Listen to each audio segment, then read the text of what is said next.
जय श्री कृष्णा दोस्तों। आज के इस वीडियो में हम बात करेंगे बाली और सुग्रीव के बीच हुए युद्ध के बारे में। यह रामचरितमानस के 135वें अध्याय से लिया गया है और इसका पेज नंबर है 675। दोस्तों, अगर आपने मेरा चैनल अभी तक सब्सक्राइब नहीं किया है तो प्लीज़ सब्सक्राइब कीजिए और वीडियो अच्छा लगता है तो लाइक कर दीजिए। तो आइए वीडियो को शुरू करते हैं। तदंतर सुग्रीव को साथ लेकर और हाथों में धनुष बाण धारण करके श्री रघुनाथ जी चले। तब श्री रघुनाथ जी ने सुग्रीव को बाली के पास भेजा। वह श्री राम जी का बल पाकर बाली के निकट जाकर गरजा। बाली सुनते ही क्रोध में भरकर वेग से दौड़ा। उसकी स्त्री तारा ने चरण पकड़कर उसे समझाया कि हे नाथ, सुनिए, सुग्रीव जिनसे मिले हैं वे दोनों भाई तेज और बल की सीमा हैं। वे कौशलाधीश दशरथ जी के पुत्र राम और लक्ष्मण संग्राम में काल को भी जीत सकते हैं।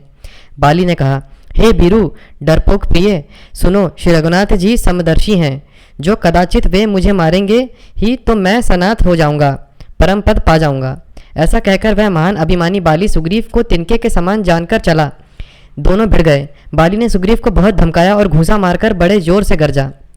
तब सुग्रीव व्याकुल होकर भागा। घूंसे की चोट उसे वज्र के समान लगी। सुग्रीव ने आकर कहा, हे कृपालु रघुवीर, मैंने आपसे पहले ही कहा था कि बाली मेरा भाई नहीं है, काल है। श्री राम जी ने कहा, तुम दोनों भाइयों का एक सा ही रूप है, इसी भ्रम से मैंने उसको नहीं मारा। फिर श्री रघुराम जी ने सुग्रीव के शरीर को हाथ से स्पर्श किया, जिससे उसका शरीर वज्र के समान हो गया और सारी पीड़ा जाती रही।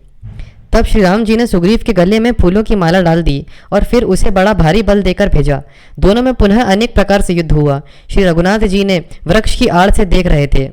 सुग्रीव ने बहुत से क्षण बल किए, किंतु अंत में भय मानकर हृदय से हार गया। तब श्री राम जी ने तानकर बाली के हृदय में बाण मारा। बाण के लगते ही बाली व्याकुल होकर पृथ्वी पर गिर पड़ा, किंतु प्रभु श्री रामचंद्र जी को आगे देखकर वह फिर उठ बैठा। भगवान का श्याम शरीर है, सिर पर जटा बनाए हैं, लाल नेत्र हैं, बाण लिए हैं और धनुष चढ़ाए हैं। बाली ने बार बार भगवान की ओर देखकर चित्त को उनके चरणों में लगा दिया। प्रभु को पहचानकर उसने अपना जन्म सफल माना। उसके हृदय में प्रीति थी, पर मुख में कठोर वचन थे। वह श्री राम जी की ओर देखकर बोला, हे गोसाई, आपने धर्म की रक्षा के लिए अवतार लिया है और मुझ व्याध की तरह छिपकर मारा। मैं वैरी और सुग्रीव प्यारा। हे नाथ, किस दोष से आपने मुझे मारा?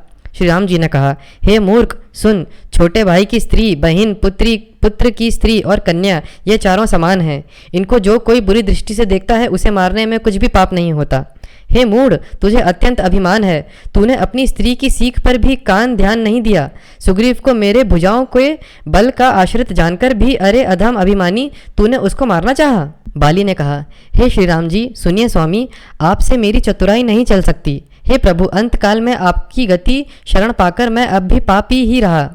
बाली की अत्यंत कोमल वाणी सुनकर श्री राम जी ने उसके सिर को अपने हाथ से स्पर्श किया और कहा, मैं तुम्हारे शरीर को अचल कर दूं, तुम प्राणों को रखो। बाली ने कहा, हे कृपानिधान, सुनिए, मुनिगण जन्म जन्म में, प्रत्येक जन्म में अनेकों प्रकार का साधन करते रहते हैं, फिर भी अंतकाल में उन्हें राम नहीं कहा आता। उनके मुख से राम नाम नहीं निकलता।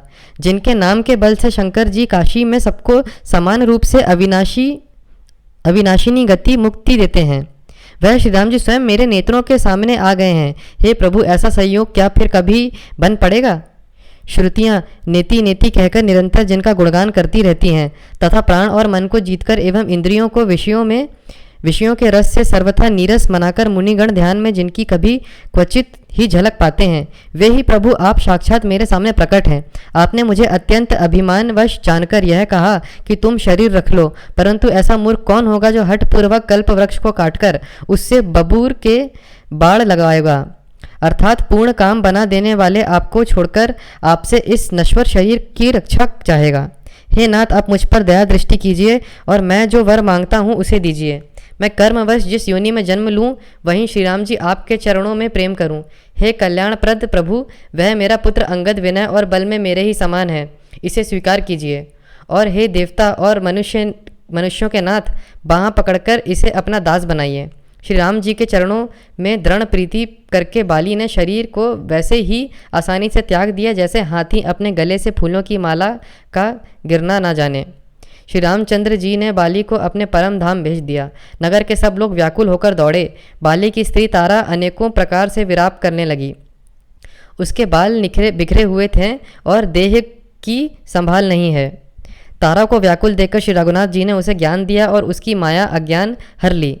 उन्होंने कहा, पृथ्वी, जल, अग्नि, आकाश और वायु, इन 5 तत्वों से यह अत्यंत अधम शरीर रचा गया है। वह शरीर जो प्रत्यक्ष तुम्हारे सामने सोया हुआ है और जीव नित्य है। फिर तुम किसके लिए रो रही हो?